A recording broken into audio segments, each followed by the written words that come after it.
എണ്ണം വെച്ചോ. 4-ാമത്തെ പെഗ്ഗിൽ ice cubes വീഴും മുമ്പ് ഞാൻ എത്തിയിരിക്കും. നീ തനിച്ചു പോയാൽ?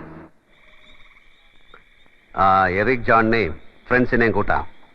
അടി വീഴുന്നെങ്കിൽ 5-6 സായിപ്പന്മാർക്കും കിട്ടട്ടെ. സ്വാതന്ത്ര്യത്തിന്റെ 50-ാം വാർഷികമല്ലേ. വന്ദേ മാതരം. പോടാ പോ.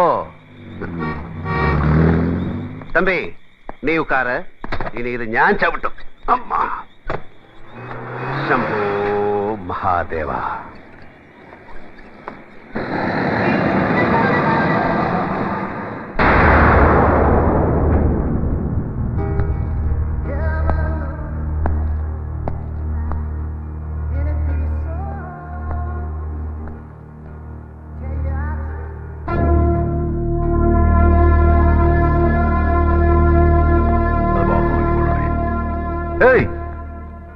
മിസ്റ്റർ എബി മാത്യുവിനെ ഒന്ന് സോറി മിസ്റ്റർ, ഇപ്പൊ അകത്തേക്ക് പോകാൻ കഴിയില്ല.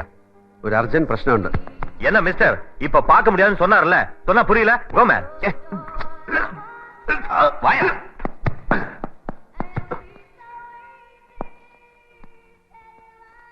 ഡാ അയൽ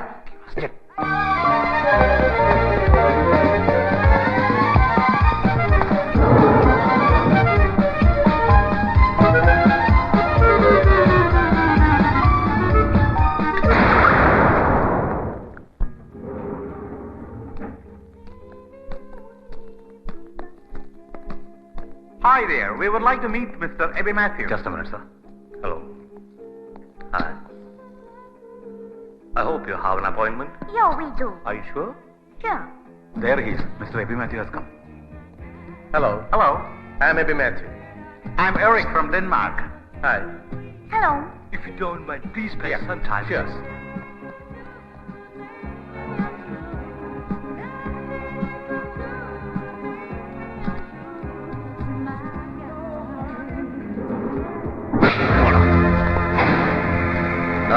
സായിപ്പിനെ മദാമേനെ കണ്ടപ്പോ വെള്ളോട്ടിറങ്ങ ഇല്ലടാ.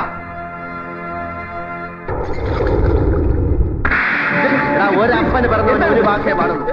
നീ നന്ദനുമായിട്ട് പറഞ്ഞുറപ്പിച്ചതല്ലേ ആ ബിസിനസ് കോൺട്രാക്ട്? അത് തന്നെയല്ലേ നീ താഴത്തെ മുകളിൽ രാമസ്വാമിക്ക് മറിച്ചടിക്കുന്നത്? നിന്റെ വല്യപ്പൻ ചാലിശ്ശേരിക്കാരൻ അയ്പ് കാളക്കച്ചവടക്കാരനായിരുന്നു. പെരുമ്പിലാവ് ചന്തയിലെ കാളായിപ്പ് ചത്തുപോയി. അതുകൊണ്ടാ. അല്ലെങ്കിൽ നിന്നെ ഞാൻ അയാളുടെ മുമ്പിൽ കൊണ്ടുപോയി അയാളെ കൊണ്ട് പറയിപ്പിച്ചേനെ കച്ചവടത്തിന് നേരി നിർത്തിക്കാണെന്ന്. രാമസ്വാമിയുമായി നോ മോർ ഡിസ്കഷൻസ്. ഡീൽ പറഞ്ഞുറപ്പിച്ച പോലെ നന്ദകുമാറിന് കമ്മീഷൻ കാശ് കുറഞ്ഞു പോയെങ്കിൽ നീ ചോദിച്ചു അവൻ തരും. പക്ഷെ ബിസിനസ് അവന് കിട്ടിയിരിക്കണം.